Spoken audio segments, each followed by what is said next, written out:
puppies around Christmas time, we think. Oh, that's wonderful. Which is a shame. She's a really, really good lead dog. One of the smartest dogs we have, probably. But that just means she'll be making really smart puppies.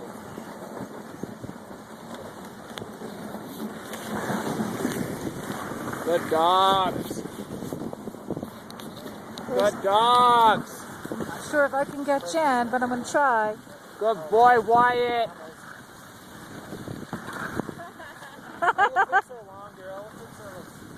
Good dogs.